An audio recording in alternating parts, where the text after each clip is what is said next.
Amém. Eu quero ler com os irmãos o Salmo 90. A minha versão hoje é a NVI. Amém. Eu pretendo responder algumas perguntas que eu fiz ao próprio texto. Espero ser claro. Espero ser coerente, que o Senhor me ajude. Após a leitura, eu quero fazer, mais uma oração, tá bom? Eu vou ler do versículo 1 até o 12, tá bom? Salmo 90.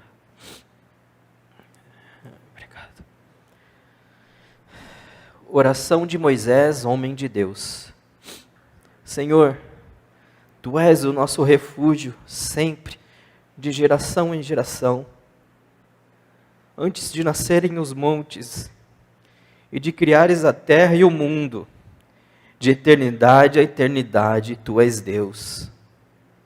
Fazes os homens voltarem ao pó, dizendo: retornem ao pó, seres humanos.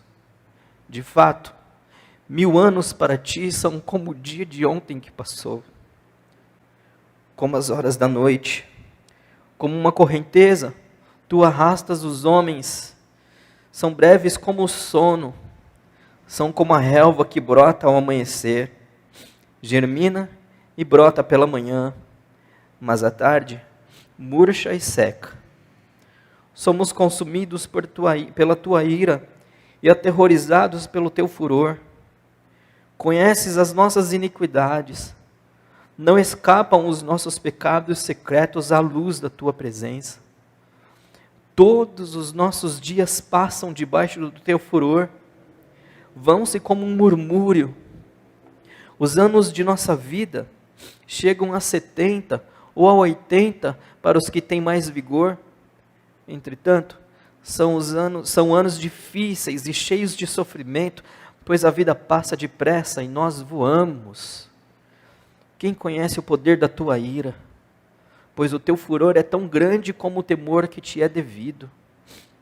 Ensina-nos a contar os nossos dias, para que o nosso coração alcance sabedoria. Amém? Vamos ler esse último verso, o 12. Ensina-nos a contar os nossos dias, para que o nosso coração alcance sabedoria. Amém? Quero fazer mais uma oração. Senhor, no nome de Jesus, estamos aqui para ouvir a Tua palavra. Ó Senhor, nos faz tementes a Ti e ao que o Senhor nos diz, domingo após domingo. Que a Tua palavra possa entrar no nosso coração e achar aqui em nós uma terra viva e fértil, que vai frutificar e glorificar o Teu nome. No nome de Jesus, Senhor. Amém. Amém. Bom, como eu disse, eu quero responder algumas perguntas que eu mesmo fiz ao texto. Uma sugestão que eu daria a vocês é, quando vocês estiverem diante de um texto, faça perguntas ao texto. Porque nós queremos que Deus é um Deus que fala através da palavra. E se Ele é um Deus que fala através da palavra, Ele nos responderá. Então, quando eu pergunto ao texto, o texto mesmo me responde. Uma lição muito importante que nós aprendemos no seminário, pelo menos onde eu estudei, é que a Bíblia responde à própria Bíblia. Eu não preciso pegar um livro extra Bíblia para entender o que está difícil compreender, porque a própria Bíblia vai me responder. Se você olhar para as Escrituras como palavra viva de Deus, como palavra de Deus, inspirada pelo Espírito Santo de Deus, Deus falará ao seu coração. É isso que nós cremos, é isso que nós defendemos, é palavra de Deus. Deus usou homens para escrever a sua palavra de maneira inerrante, não existem erros nas Escrituras, não existe equívoco nenhum nas Escrituras. Estamos diante da palavra de Deus, e quando a palavra de Deus é aberta e pregada com clareza, é o próprio Deus nos falando. E eu sou apaixonado por salmos. Eu já tive umas experiências assim, com estes livros, em oração. Uma lição que eu poderia transmitir a vocês, é que se você tem dificuldade de orar, se você se considera alguém que não sabe orar, eis aqui um livro inteiro que pode te ensinar. Salmo 18, por exemplo: Senhor, eu te amo, Tu és a minha força e a minha fortaleza. Os salmos nos ensinam a orar, os salmos nos ensinam a louvar, os salmos nos ensinam a nos aproximarmos do Senhor com oração sincera. O que é interessante, eu já falei em uma outra ocasião aqui, se você quiser conhecer no Antigo Testamento, estou falando do Antigo Testamento agora, se você quiser conhecer o Deus da Antiga Aliança, como é esse Deus, o que Ele carrega no seu coração, quais são as suas tristezas, porque sim, nós servimos a um Deus vivo, que é pessoal. Quem é Deus? É um ser pessoal. Vou trabalhar um pouquinho daqui a pouco isso. O que é um ser pessoal? É uma pessoa. Ele se relaciona com aqueles que o amam, que o servem, que o adoram. O que me garante que Deus é uma pessoa? As Escrituras. As Escrituras, por diversas vezes, mostra Deus irado.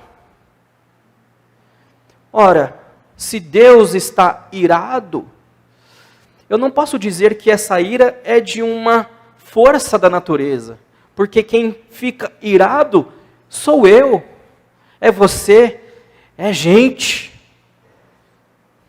Deus é um ser pessoal, e o ápice da sua humanidade se revela em Cristo Jesus. Deus, Criador dos céus e da terra, soberano Senhor, se submeteu a levar tapas no rosto, a ser desnudado diante de uma multidão, a ser cuspido, espancado, maltratado,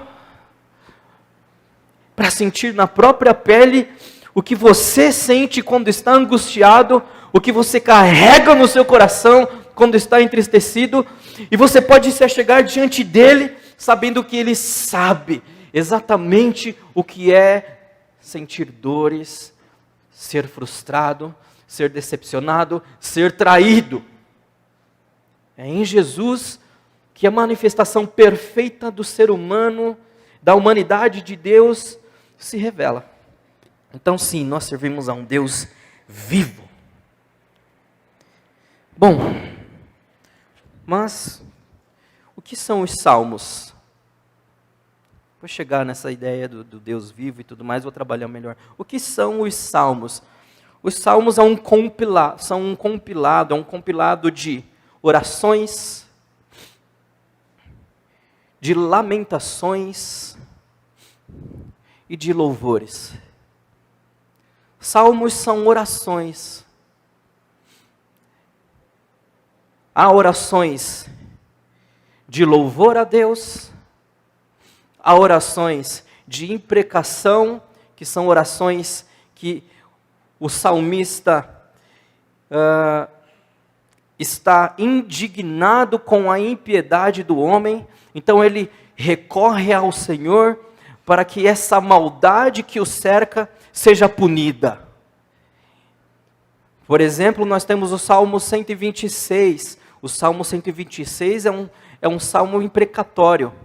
Ele diz lá, deixa eu abrir aqui, quero abrir com vocês. Se vocês puderem deixar a Bíblia aberta, seria maravilhoso. Seria muito bom. Olha o que diz o Salmo 126. Aqui o que está acontecendo? O povo estava cativo na Babilônia. Quando o Senhor trouxe os cativos, aqui, na verdade eles tinham saído, né, da Babilônia. Quando o Senhor trouxe os cativos, de volta a Sião, foi como um sonho.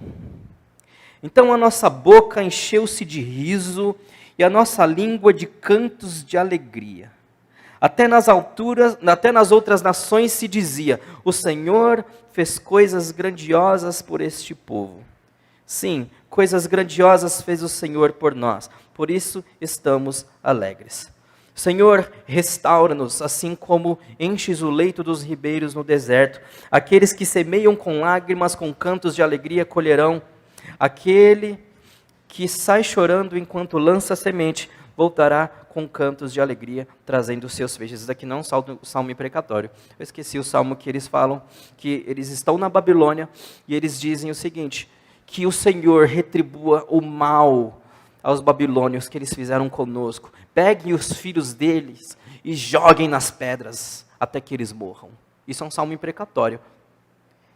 E obviamente que eu e você não podemos fazer mais esse tipo de oração, porque salmos de imprecação estão dentro de um contexto, geralmente de guerra, de conflitos bélicos. Então não tem nada a ver comigo e com você, porque Jesus nos ensinou que nós devemos sofrer as aflições dessa vida, como Ele sofreu. Quando Ele era amaldiçoado, não abria a boca. Assim como um cordeiro manso levado ao matadouro, Ele não abriu a boca. Nós, como igreja do Senhor, hoje não podemos fazer salmos de imprecação, salmos que amaldiçoam, embora tenhamos alguns louvores, algumas músicas que falam muito isso, e é um grande equívoco. Então os salmos são um compilado de oração, são um compilado de lamentações. Lamentação não é murmuração. Murmuração é reclamação, isso é pecado.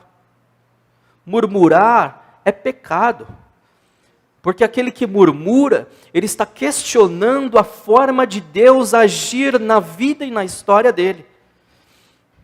Mas quem sou eu, porventura, para me achegar diante de Deus e questioná-lo a forma que Ele deve ou não deve fazer algo na minha vida? Isso é murmurar. Murmurar é agir com incredulidade. Murmurar é colocar Deus contra a parede, embora isso seja impossível, mas é como se nós colocássemos Deus na parede e exigíssemos que Ele fizesse outras coisas e nos levasse por outros caminhos. Isso é pecado. Mas o que são lamentações? Por exemplo, nós temos um livro inteiro chamado de Lamentações. Ali você vê o profeta Jeremias diante das ruínas de Jerusalém. A Babilônia já havia invadido a terra, destruído a cidade, matado mulheres, crianças e mulheres grávidas. E ele estava diante das ruínas, então ele lamenta. Lamentar é derramar diante do Senhor a sua tristeza. É colocar diante de Deus, não querendo impor ou sugerir nada. Obviamente que nós não vamos compreender a totalidade do agir de Deus nas nossas vidas, nós não compreendemos, porque nós vamos entender hoje que aquele que ama ao Senhor, aquele que Deus justificou em Jesus Cristo, ele sofre. Ele vai sofrer porque essa vida é um mundo que jaz do maligno, é perverso, está cheio de pessoas más, está cheio de malignidade.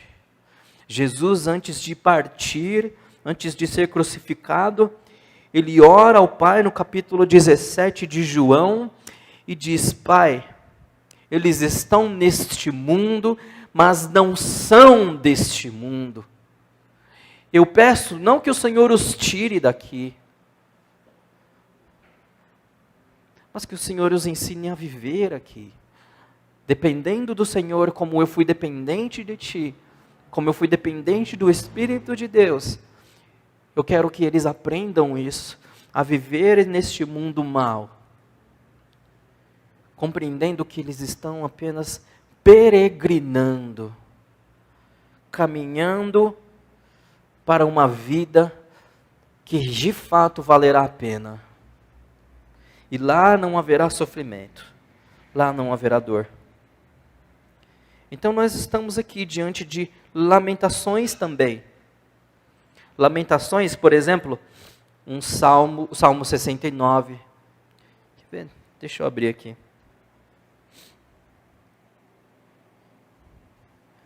Nós temos hinos, cânticos, hinos. Um exemplo de hinos que nós temos nos Salmos.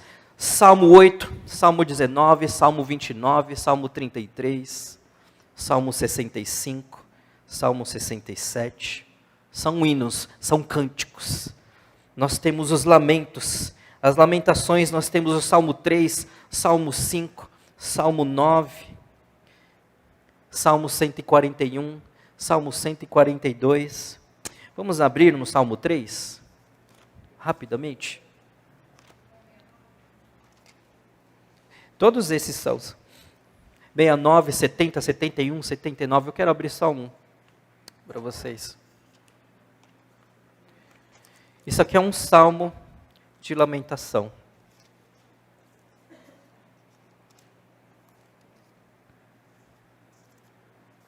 Salmo 3 diz: Senhor, muitos são os meus adversários, muitos se rebelam contra mim, são muitos os que dizem a meu respeito, Deus nunca o salvará. Mas tu, Senhor, és o escudo que me protege, és a minha glória e me fazes andar de cabeça erguida. Ao Senhor clamo em alta voz, e do seu santo monte Ele me responde. Eu me deito e durmo, e torno a acordar, porque é o Senhor que me sustém. Não me assustam os milhares que me cercam. Aí ele diz: levanta-te, Senhor, salva-me, Deus meu. Quebra o queixo de todos os meus inimigos. Aqui ele está dividido entre lamentação e aqui ele está dividido entre imprecação. Isso aqui é uma imprecação, olha só. Levanta-te, Senhor, salva-me, Deus meu. Quebra o queixo de todos os meus inimigos. Arrebenta os dentes dos ímpios.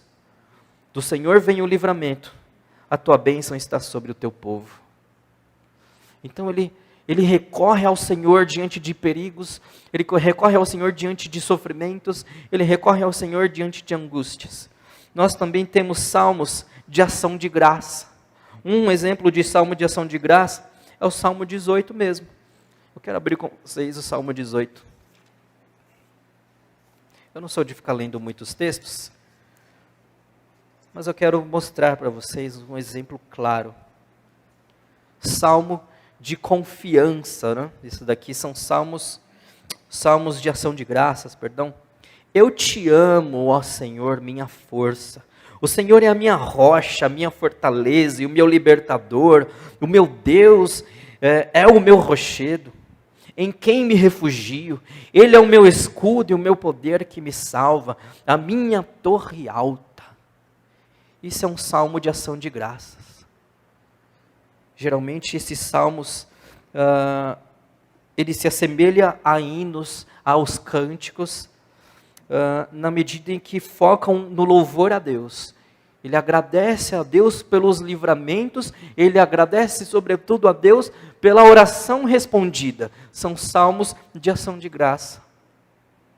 Nós temos salmos de confiança no Senhor. Nós temos salmos que falam da realeza de Deus. Nós temos salmos que falam de sabedoria, salmos são chamados salmos sapienciais. Nós temos os livros de sabedoria, que são aí Provérbios, por exemplo, é um livro inteiro de sabedoria. E temos salmos também de sabedoria.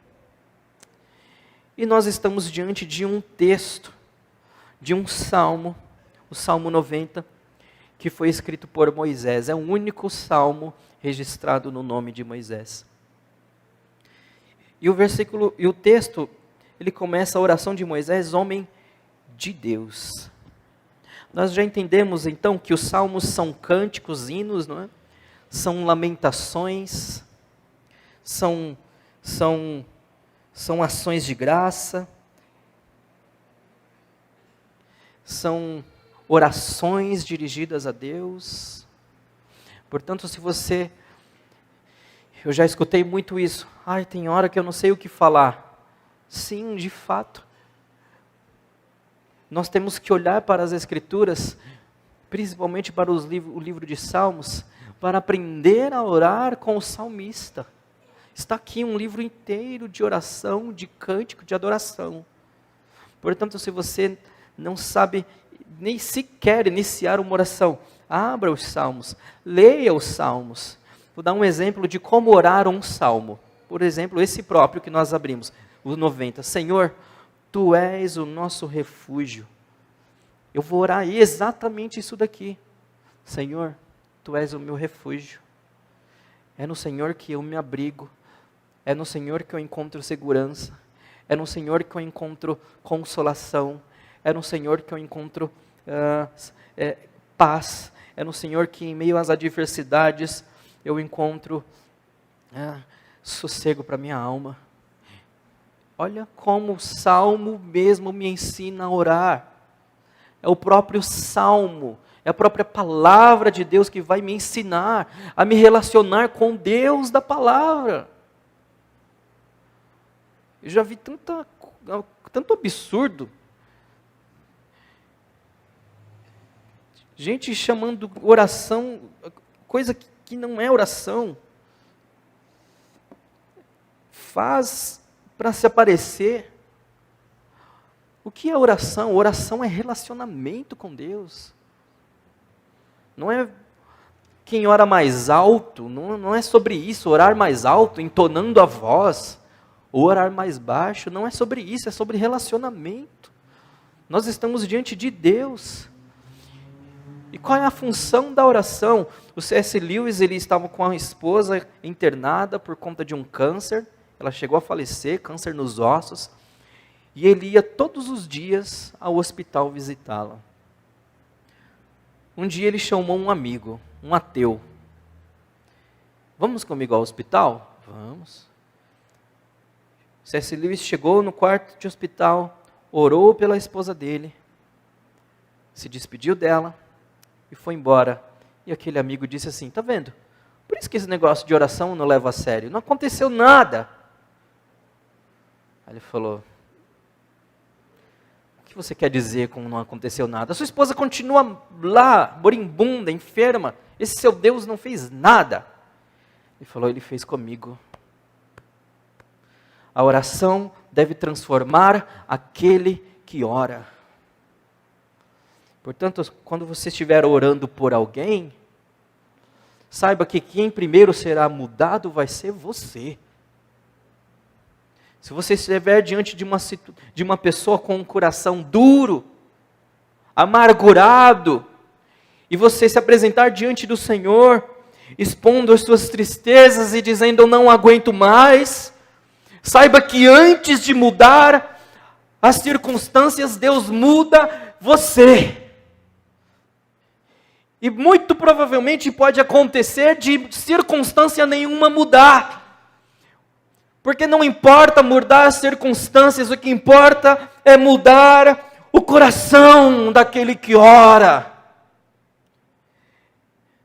É quebrar-me diante de um Deus amoroso, bondoso, piedoso, sabendo que ainda que ninguém ao meu redor mude, ainda que nada mude, ainda que nenhuma circunstância mude, Ele mudará a mim, porque Ele me ama, e é a você que Ele quer. Os outros não importam a Ele, o que importa é aquele que se apresenta diante de Deus como um filho dependente de um pai amado, porque só ora quem depende de Deus. Eis aí porque nós não oramos, muitas vezes, porque nós não queremos depender de Deus. A oração nos humilha, nos coloca diante de Deus como insuficientes, diante de situações imutáveis e intransponíveis aos olhos humanos. Porém Deus, o Senhor a quem nós dizemos amar e nos relacionamos, tem o poder de transformar tudo, principalmente corações intransponíveis. Ele penetra nos corações mais duros, mais cristalizados. Ele entra e faz a transformação que Ele quiser. Porém, o motivo da minha oração não deve ser apenas esse. Eu devo saber e compreender que a oração vai transformar a mim a partir do momento que eu dobrar os meus joelhos diante de Deus. Eu estou dizendo, eu não posso fazer nada, mas eu bem sei que tudo podes, ó Senhor. Salmos são orações. E a maneira que você pode mais se relacionar com Deus é orando. Se você acha a oração chata, pesada, é porque você não entendeu o que é oração. Se orar para você é penoso, é algo que pode ficar em segundo plano. Se orar para você é algo que pode ser feito de qualquer maneira, você não compreendeu o que é a oração. Oração é relacionamento profundo com o Senhor.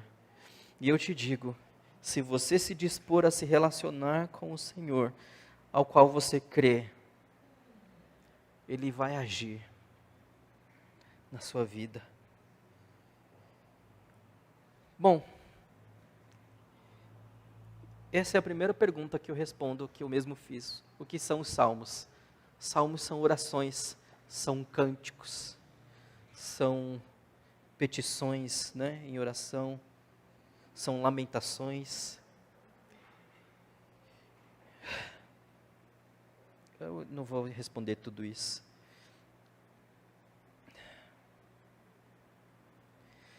O salmo inicia com Moisés dizendo: Senhor, Tu és o nosso refúgio sempre de geração em geração. Onde está Moisés aqui? Nós precisamos compreender. Moisés está no deserto. 40 anos peregrinando.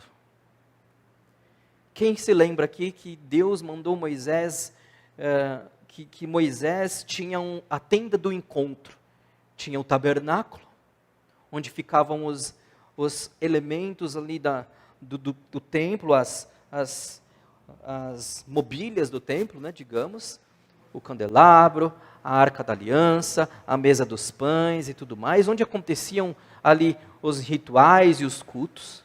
Isso aí, o que seria futuramente o templo construído por Salomão. Mas Moisés tinha a tenda do encontro, é onde Deus descia como uma nuvem de glória, e o povo sabia que Deus estava ali, porque a nuvem, quando Moisés entrava para orar, vinha aquela nuvem de glória. E eu, pensando nesse salmo, falei: uau, eu quero entrar nessa nuvem de glória. Moisés nos abriu a porta para entrarmos na nuvem de glória, e olha o que ele diz lá dentro: Senhor, Tu és o nosso refúgio sempre de geração em geração. Moisés está abrindo o seu coração aqui ao Senhor, reconhecendo que Ele é o refúgio do seu povo, tendo em vista que a nação havia saído do Egito após 400 anos de escravidão. Após 400 anos de escravidão, Deus com poder tirou o povo de lá, eles não podiam fazer nada. Deus simplesmente fez tudo, resgatou o povo das mãos de Faraó e os conduzia até Canaã, até que o povo enfurece a Deus por conta da insistência na murmuração, no pecado. Vamos chegar lá. Então Moisés está orando ao Senhor, reconhecendo que Ele é o refúgio do seu povo. O verso 2 ele diz: antes de nascerem os montes, e de criares a terra e o mundo, de eternidade a eternidade, Tu és Deus. Um dos atributos de Deus é a sua eternidade. Deus é eterno. O que isso significa? Uma vez me perguntaram, a pessoa foi querer zombar, alguma coisa assim, e ela falou: Deus não existe. Eu falei: eu concordo, Deus não existe.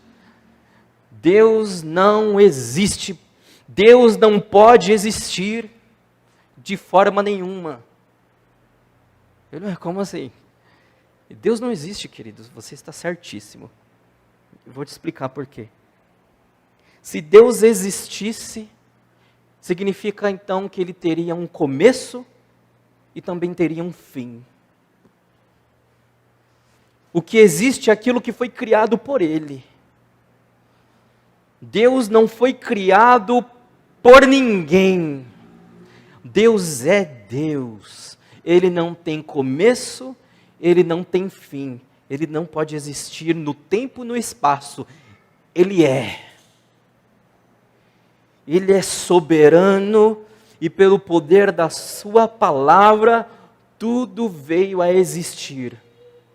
Ele não terá fim e ele não pode ter um começo. Você terá um fim. Você teve um começo e está caminhando para o seu fim. Deus não. Antes de nascerem os montes e de criares a terra e o mundo, de eternidade a eternidade, Tu és Deus. Servimos a um Deus eterno, soberano, grandioso, poderoso, vivo, santo, gracioso e bom. Ele é tudo isso e muito mais, indescritivelmente maior do que eu poderia falar. E é esse Deus que nós nos reunimos aqui para adorar. Domingo após domingo, nós nos reunimos para adorar um Deus eterno. E ele faz um contraste aqui agora. Olha o verso 3. Fazes os homens voltarem ao pó, dizendo: retornem ao pó, seres humanos. Aqui ele faz um contraste entre um Deus que é eterno, que governa o universo, que pelo poder da sua palavra tudo veio a existir, e ele nos coloca ao lado dele dizendo: você é pó. Você não é nada diante do Senhor. Você não é ninguém diante da eternidade que se estende nessa imensidão do universo e transcende o que os olhos podem ver e transcende o que a ciência pode provar, o que a ciência pode alcançar, o que a ciência pode medir, porque Deus é imensurável. E é esse Deus que você serve. Ele é todo poderoso, Senhor, e Ele nos tem em suas mãos.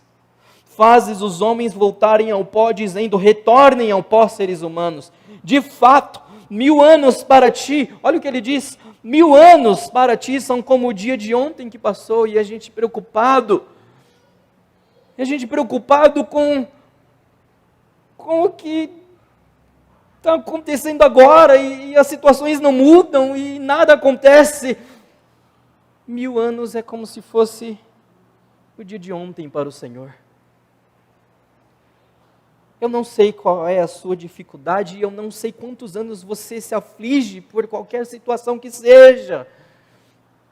Mas o que eu posso te dizer é que o Senhor, que é eterno, que te ama, que te sustenta e sustenta o universo, não pode ser medido, é imensurável, não pode ser calculado, não pode ser computado, não pode ser enclausurado, não pode ser colocado entre 4 paredes.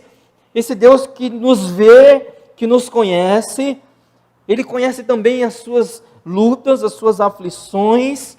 O que eu posso dizer é que diante de um Deus eterno, eu devo acalmar o meu coração, sabendo que nada pode abalá-lo. Nada pode abalar o nosso Senhor, nada pode abalar o seu Senhor. Ele é Criador meu e seu. Tem um louvor maravilhoso, que eu gosto muito. Eu lembro desse trecho que eles falam assim: transforme os meus sofrimentos em testemunho. Você teria coragem de orar isso? Você teria coragem de cantar isso? Você teria coragem de viver isso? Eu aprendi uma lição alguns anos atrás com um professor.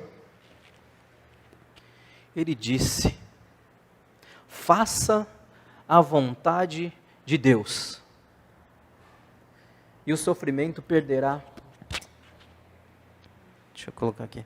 Faça a vontade de Deus, e o sofrimento perderá a sua força. Faça a vontade de Deus, que o sofrimento e aquilo que te aflige perderá a força. Bonito isso, não é? É lindo. Eu vou tirar isso aqui, gente. Negócio chato.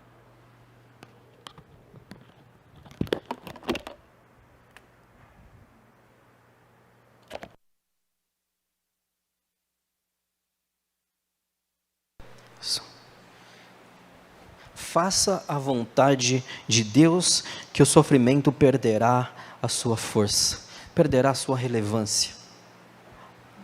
Assim eu posso me achegar diante de Deus arrebentado. Mas quando eu compreendo que eu sirvo a um Deus tremendamente soberano e poderoso, eu posso dizer: o que é isso diante de Deus? O que é um câncer diante de Deus? O que é um diagnóstico diante de Deus? O que é uma dívida diante de Deus?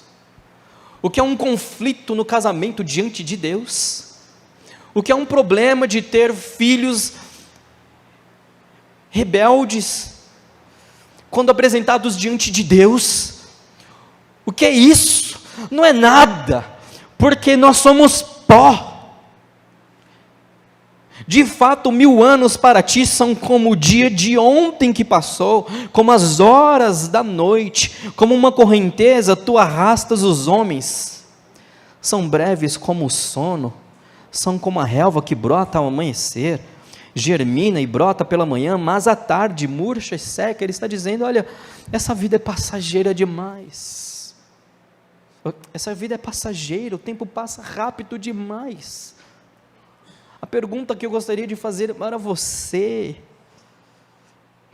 como você tem vivido a sua vida? Porque de fato, nós servimos a um Deus soberano, mas o que acontece é que, humanamente falando, 50, 60 anos, 70 anos, de fato é muito tempo. E há quem viva a vida guardando o rancor das pessoas, guardando mágoa das pessoas, odiando umas às outras, desrespeitando umas às outras, desprezando e menosprezando umas às outras. O que eu posso te dizer é que o tempo passa muito rápido. Filhos que não falam com os pais, pais que não falam com os filhos, irmãos que não se falam uns com os outros. O tempo passa rápido demais, e qual é o problema disso? Nós estaremos diante de Deus, e Ele julgará a nossa conduta. Meus irmãos, isso deve nos fazer tremer, porque nós estamos falando de um Deus soberano. Ele é um justo juiz, a sua ira é santa e justa. O salmista, o Davi, no Salmo 51 diz: Senhor, quando julgas com a tua ira, julgas retamente, porque eu pequei contra ti, somente contra ti eu pequei. Há alguns anos atrás, um amigo disse que a mãe dele foi até o hospital, a avó dele estava no leito de morte já, e a mãe desse meu amigo não falava com a irmã. E a mãe dela fez um pedido antes de morrer.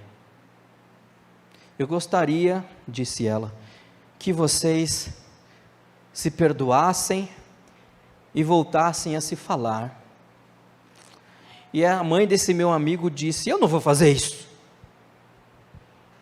E esbravejou alguma coisa e saiu do quarto, e a mãe dela morreu. Um dia você estará diante do Senhor. E há quem gaste os 70 anos de vida, 80 anos de vida, carregando o peso do pecado, carregando a falta de perdão, carregando a contenda, carregando divisão. Há também quem carregue culpas, medos, temores, pavores. A pessoa carrega culpa, cheia de culpa, são 30 anos, 40 anos, 50 anos, as coisas, o tempo não para, e ela vai levando isso durante a vida. As decisões dela refletem culpa, refletem raiva, refletem tudo que é ruim. E o que eu posso te dizer é o que o salmista diz: retornem ao pó, seres humanos, vocês voltarão ao pó, nós estaremos diante do julgamento do Senhor. A pergunta que eu preciso responder é: como eu estarei diante dele?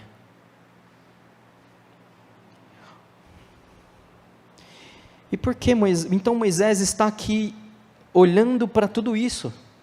Ele vê Deus como Deus eterno, ele olha para o homem como um homem que rapidamente vai morrer, e a vida dele passa muito rápido, e ele está angustiado. Olha o que diz o verso 8: conhece as nossas iniquidades. O verso 7, perdão: somos consumidos pela tua ira e aterrorizados pelo teu furor. Conheces as nossas iniquidades, não escapam os nossos pecados secretos à luz da tua presença. Moisés está angustiado porque eles já estavam 40 anos no deserto. Imaginem. Então, Deus está irado com o seu povo, lembrando que a geração que saiu do Egito não entrou na terra de Canaã, na terra prometida, por conta do pecado. Apenas aqueles que nasceram ali, a segunda geração de 20 anos para baixo, que entraria na terra de Canaã. Então Moisés está angustiado, porque ele compreende que o pecado, o próprio Moisés foi proibido de entrar na terra de Canaã, por conta do pecado.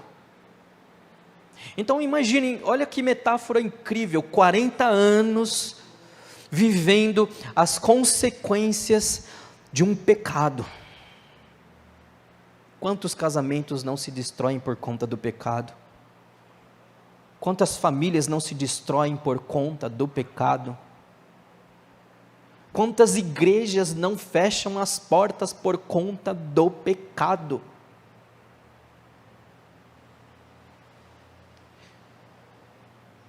Quantos relacionamentos não estão destruídos, fragmentados, marcados pela tragédia por conta do pecado? Eu fico agoniado. Às vezes eu vejo meus pais, eles chegam, não sei se eles estão assistindo, mas tudo bem. Eles chegam, depois de um dia exaustivo de trabalho, ligam a TV em qual canal? Vamos dizer se vocês acertam. Em qual programa? Record. Para assistir o quê?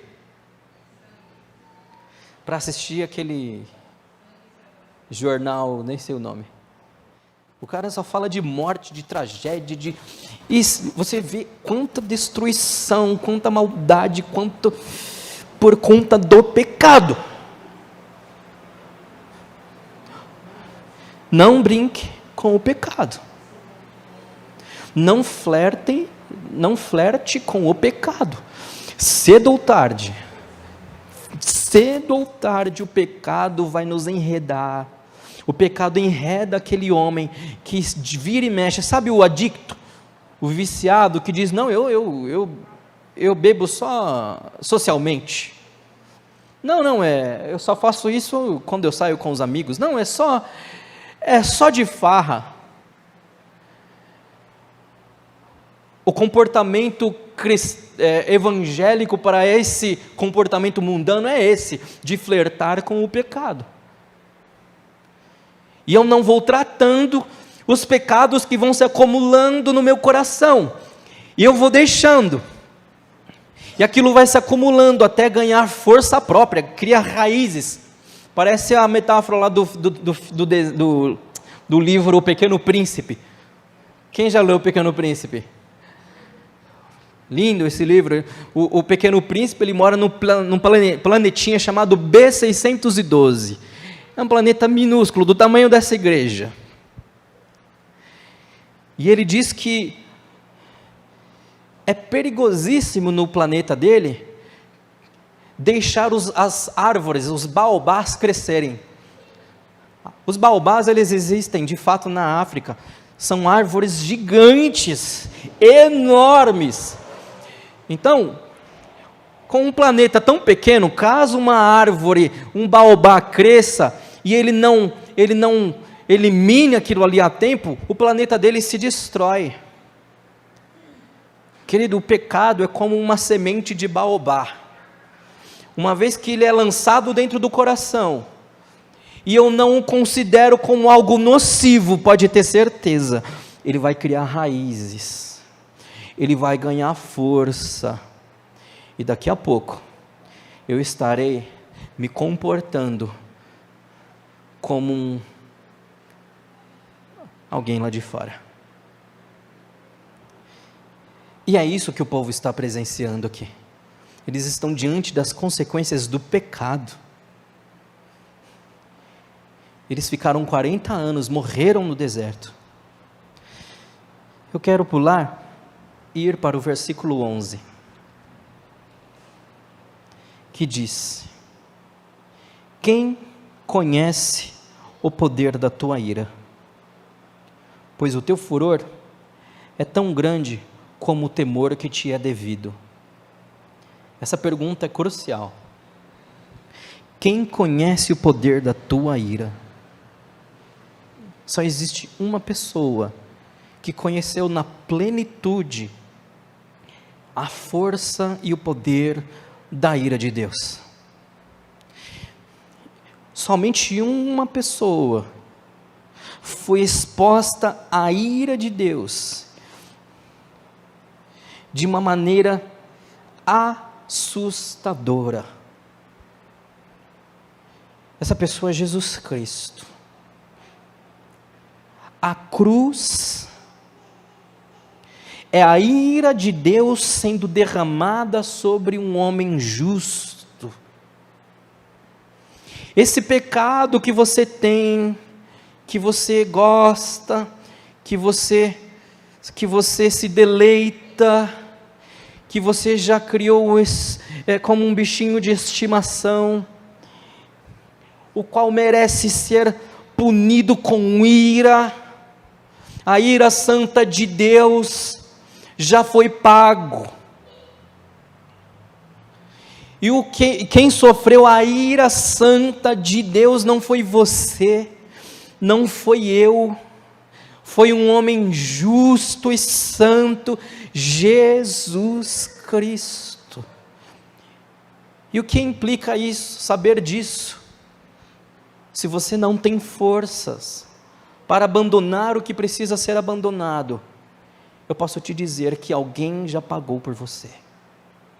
E é óbvio que não é para você deitar numa rede agora e se deleitar com tudo isso. Alguém pagou por isso.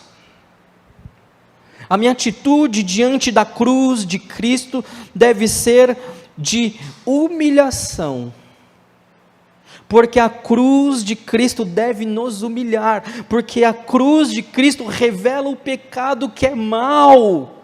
O pecado é perverso, o pecado é feio, o pecado matou um santo e justo Filho de Deus. Eu não posso brincar com o pecado, eu devo odiar o pecado, porque o pecado condenou Jesus. Chegue-se diante do Senhor e reconheça que você não tem força diante daquilo que te seduz diariamente, antes que isso tome outras proporções maiores. Chegue-se diante de Deus com sinceridade. Senhor, eu tenho uma prática, e eu quero confessar diante de Ti que eu gosto, mas eu sei que isso é uma ofensa ao Senhor. O pecado é uma ofensa ao Deus Santo. Me ajuda. Aí, ele diz no verso 12: ensina-nos a contar os nossos dias, para que o nosso coração alcance sabedoria. Sabedoria é compreender que nós servimos a um Deus eterno, e que a nossa vida é muito breve, queridos.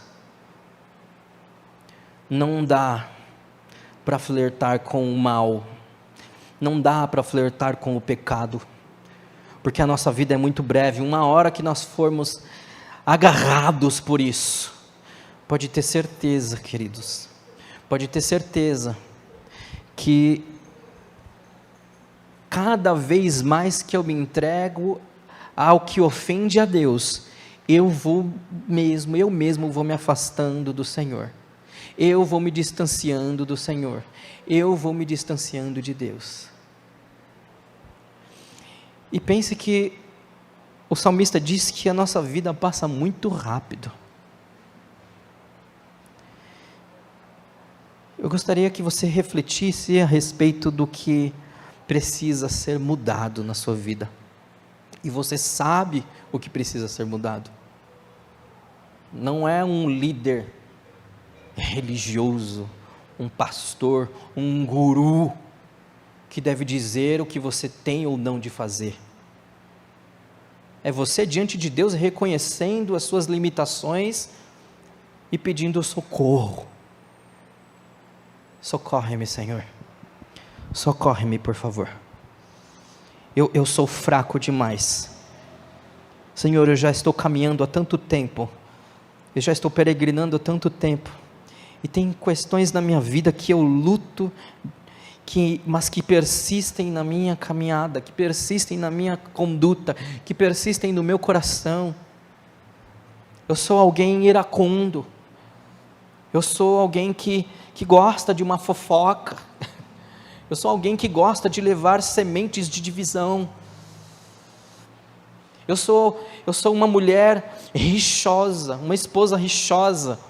Não gosto de ver o meu esposo sentado no sofá. Ele tem que fazer alguma coisa, porque ele tem que produzir, ele tem que fazer, porque o homem tem que ser macho, ele tem que ser.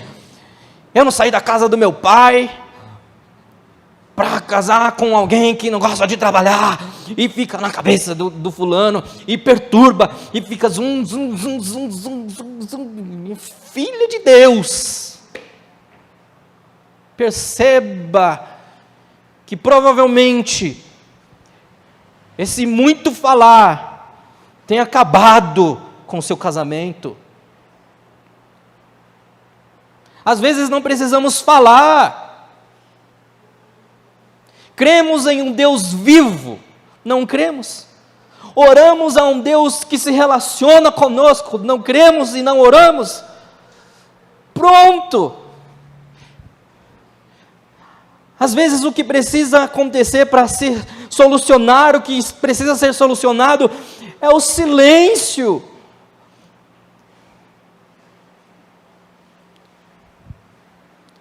Agora do outro lado temos o homem, o boca. Sabem o que é o boca? É aquele cara assim, ó. Não percebe nada, não vê o sofrimento da mulher.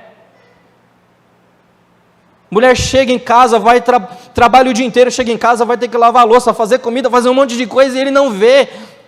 Ele acha que é obrigação dela. Ô boca! Você não está percebendo que é isso que vai destruir o seu casamento?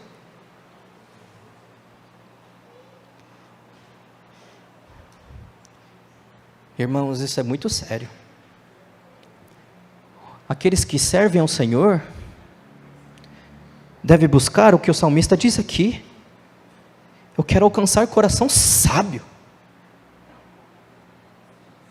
Ontem eu conversava com a Cíntia, esses dias, recente, a respeito de umas pessoas que já passaram na minha vida.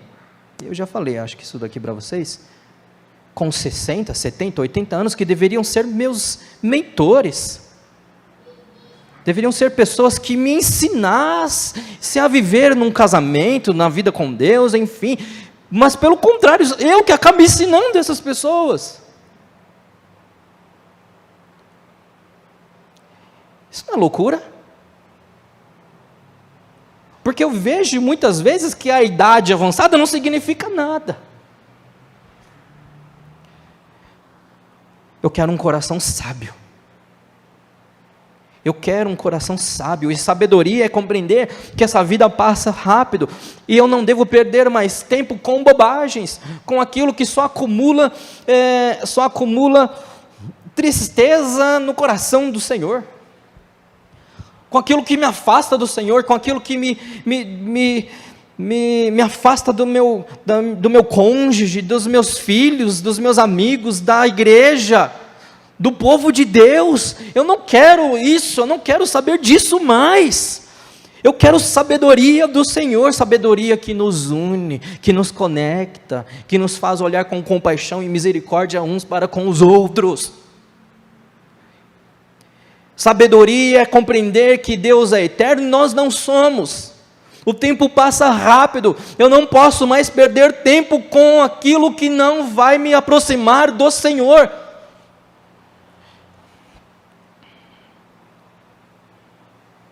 Ensina-nos a contar os nossos dias para que o nosso coração alcance sabedoria.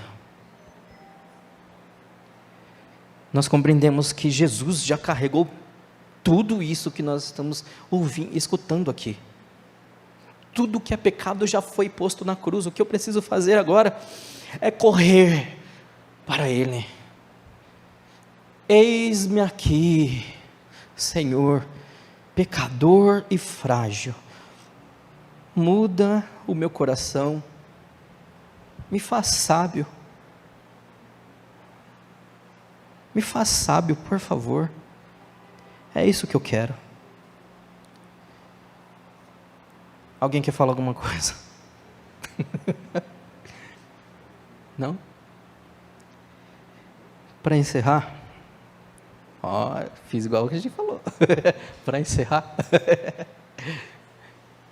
nós aprendemos que nós servimos a um Deus eterno, que para Ele o tempo não existe, existe para mim, existe para você. Então calma aí. Tem um louvor que eu gosto muito, ela canta assim: muita calma nessa alma, muita calma nessa alma, vai ficar tudo bem. Muita calma nessa alma, o tempo não é nada para o Senhor. Acalma o seu coração. Essa é a primeira lição que o Salmo nos ensina. Nós servimos a um Deus tão soberano, tão grandioso, tão maravilhoso, e nós não devemos perder tempo preocupados, mas nós devemos investir tempo na presença dEle. Ele merece todo louvor e toda adoração. O Salmo também diz, principalmente no verso 8, os motivos da oração de Moisés. Ele está angustiado porque ele está no deserto e ele sabe que não vai entrar na terra prometida por conta do pecado. Portanto, não flerte com o pecado mais. E nós também entendemos, no verso 11, que a pessoa que carregou a ira de Deus não fomos nós, foi Cristo. Eu devo amar a Jesus. Jesus é tudo para mim, para a igreja, deve ser.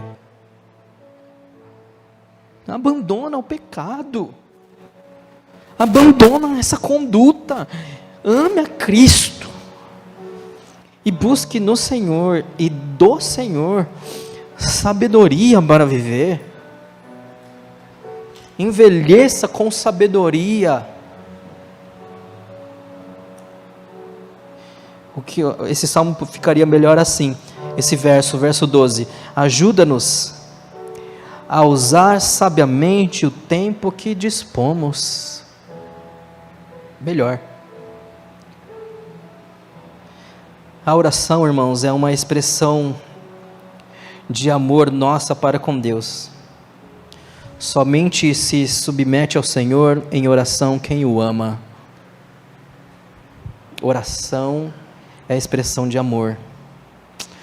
Se nós não gostamos de orar, muito provavelmente significa que nós não aprendemos a amar ao Senhor. Não viva assim. Eu quero orar por nós. Senhor, nós louvamos a Ti. Obrigado porque nós temos a Tua palavra. E obrigado porque nós temos os salmos. Um coração humano exposto em palavras. Senhor, ensina-nos a orar. Porque a Tua palavra diz que o Espírito Santo intercede por nós com gemidos inexprimíveis, porque nós não sabemos orar como convém. E não apenas nos ensine a orar, mas nos ensine a amar a oração. Porque quem ama a oração, ama o Deus que ouve a oração. Então, acalma o nosso coração.